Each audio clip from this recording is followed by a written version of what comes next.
ಪಶುವೈದ್ಯಾಧಿಕಾರಿ ಹುದ್ದೆಗಳ ನೇಮಕಾತಿಯ ಅಕ್ರಮ ಹಿನ್ನೆಲೆಯಲ್ಲಿ ಕಲಬುರಗಿಯಲ್ಲಿರುವಂತಹ ಶಿವಶಂಕರಪ್ಪ ನಿವಾಸದ ಮೇಲೂ ಕೂಡ ಇಡಿ ಅಧಿಕಾರಿಗಳು ರೇಡ್ ಮಾಡಿದ್ದಾರೆ. ಬರೀ ಬೆಂಗಳೂರು ಮಾತ್ರ ಅಲ್ಲ, ಕಲಬುರಗಿಯಲ್ಲೂ ಕೂಡ ರೇಡ್ ಆಗಿದೆ. ಕಲಬುರಗಿಯಲ್ಲಿರೋ ಶಿವಶಂಕರಪ್ಪ ನಿವಾಸದ ಮೇಲೂ ರೇಡ್ ಮಾಡಿ ಪರಿಶೀಲನೆ ಮಾಡೋ ಕೆಲಸ ಆಗ್ತಾ ಇದೆ. ಕಲಬುರಗಿ ನಗರದ ಆನಂದ ಹೋಟೆಲ್ ಬಳಿ ಇರುವಂತಹ ನಿವಾಸ, ಹಾಗೆಯೇ ಶ್ರೀ ಸುಗುರೇಶ್ವರ ನಿಲಯ ಹೆಸರಿನ 3 ಅಂತಸ್ತಿನ ಭವ್ಯ ಬಂಗಲೆ ಮನೆಯಲ್ಲಿ ದಾಖಲೆಯನ್ನು ಪರಿಶೀಲನೆ ಮಾಡ್ತಾ ಇದ್ದಾರೆ ಇಡಿ ಅಧಿಕಾರಿಗಳು. ಸಿಆರ್ಪಿಎಫ್ ಯೋಧರ ಭದ್ರತೆಯೊಂದಿಗೆ ಇಡಿ ಅಧಿಕಾರಿಗಳ ತಂಡ ದಾಳಿಯನ್ನು ಮಾಡಿದೆ. 10ಕ್ಕೂ ಹೆಚ್ಚು ಇಡಿ ಅಧಿಕಾರಿಗಳಿಂದ ಶಿವಶಂಕರಪ್ಪ ಮನೆಯಲ್ಲಿ ಶೋಧ ಕಾರ್ಯಾಚರಣೆಯನ್ನು ಮಾಡಲಾಗ್ತಾ ಇದೆ. ನೇಮಕಾತಿಯಲ್ಲಿ ಕೋಟ್ಯಾಂತರ ರೂಪಾಯಿ ಅವ್ಯವಹಾರ ನಡೆದಿರುವಂತಹ ಆರೋಪ ಕೇಳಿಬಂದಿತ್ತು. ಈ ಕಾರಣಕ್ಕಾಗಿ ರೇಡ್ ಆಗಿದೆ, ಪರಿಶೀಲನೆ ಕೂಡ ಮಾಡಲಾಗ್ತಾ ಇದೆ. ಬರೀ ಬೆಂಗಳೂರು ಮಾತ್ರ ಅಲ್ಲ, ಕಲಬುರಗಿಯಲ್ಲೂ ಕೂಡ ದಾಳಿ ಆಗಿರೋದು, ಅಲ್ಲಿಯೂ ಪರಿಶೀಲನೆಯನ್ನು ನಡೆಸುವ ಕೆಲಸ ಆಗ್ತಾ ಇದೆ.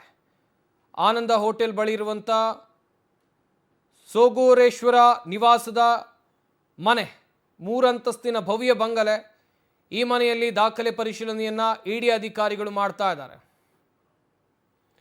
ಮಾಹಿತಿ ಕೊಡ್ತಾರೆ ಕಲಬುರಗಿ ಪ್ರತಿನಿಧಿ ಅನಿಲ್ ಸ್ವಾಮಿ, ದೂರವಾಣಿ ಸಂಪರ್ಕದಲ್ಲಿ ಜಾಯ್ನ್ ಆಗ್ತಾ ಇದ್ದಾರೆ. ಅನಿಲ್ ಸ್ವಾಮಿ, ಕಲಬುರಗಿಯಲ್ಲಿ ಆಗಿರುವಂಥ ದಾಳಿ ಸಂದರ್ಭ ಏನಾದರೂ ಪತ್ತೆ ಆಗಿದೆಯಾ? ಹೇಗೆ ಈ ಮನೆಯಲ್ಲಿ ಯಾರು ವಾಸ ಇದ್ರು?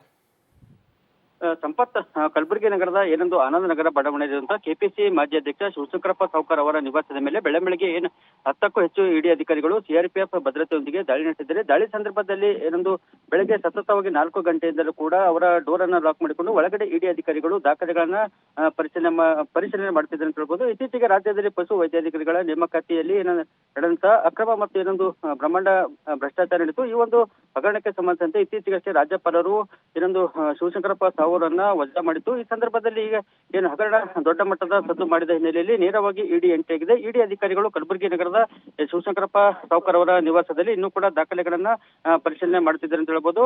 ಈ ಒಂದು ಪ್ರಕರಣದಲ್ಲಿ ಮನಿ ಲ್ಯಾಂಡಿಂಗ್ ಆಗಿರೋ ಬಗ್ಗೆ ಕೂಡ ಅನುಮಾನ ಹಿನ್ನೆಲೆಯಲ್ಲಿ ಇಡಿ ಅಧಿಕಾರಿಗಳು ದಾಳಿ ನಡೆಸಿದ್ದಾರೆ. ಪಶು ವೈದ್ಯರ ನೇಮಕಾತಿಯಲ್ಲಿ ಸರಿಸುಮಾರು 70 ರಿಂದ 80 ಲಕ್ಷ ರೂಪಾಯಿ ತಲಾ ಅಭ್ಯರ್ಥಿಗಳಿಗೆ ಏನೊಂದು ಡೀಲ್ ಅನ್ನು ಕುದುರಿಸಲಾಗಿತ್ತು. ಈ ಒಂದು ಪ್ರಕರಣದಲ್ಲಿ ಮಧ್ಯವರ್ತಿಗಳು ಸಹ ಭಾಗಿಯಾದ ಹಿನ್ನೆಲೆಯಲ್ಲಿ ರಾಜ್ಯದ ಒಟ್ಟು 13 ಕಡೆಗಳಲ್ಲಿ ಇಡಿ ಅಧಿಕಾರಿಗಳು ದಾಳಿ ನಡೆಸಿದ್ದಾರೆ. ಮಧ್ಯವರ್ತಿಗಳ ನಿವಾಸದ ಮೇಲೂ ಕೂಡ ಇಡಿ ಅಧಿಕಾರಿಗಳು ದಾಳಿ ನಡೆಸಿದ್ದರಿಂದ ಸದ್ಯ ಕಲಬುರಗಿಯಲ್ಲಿರುವ ಏನು ಶಿವಶಂಕರಪ್ಪ ಸಾವ್ಕಾರ್ ಅವರ ನಿವಾಸದಲ್ಲಿ ಇನ್ನೂ ಕೂಡ ಇಡಿ ಅಧಿಕಾರಿಗಳು ಪರಿಶೀಲನೆಯಲ್ಲಿ ತೊಡಗಿದ್ದಾರೆ ಅಂತ ಹೇಳ್ಬೋದು. ಪರಿಶೀಲನೆ ಸಂದರ್ಭದಲ್ಲಿ ಇಡಿ ಅಧಿಕಾರಿಗಳಿಗೆ ಯಾವೆಲ್ಲ ಮಹತ್ವದ ದಾಖಲೆಗಳು ಲಭ್ಯವಾಗಿ ಅನ್ನೂ ಕೂಡ ಒಂದು ಮಾಹಿತಿ ಲಭ್ಯವಾಗಿಲ್ಲ. ಸಂಪತ್, ಥ್ಯಾಂಕ್ ಯು ತಮ್ಮೆಲ್ಲ ಡೀಟೇಲ್ಸ್ಗಾಗಿ.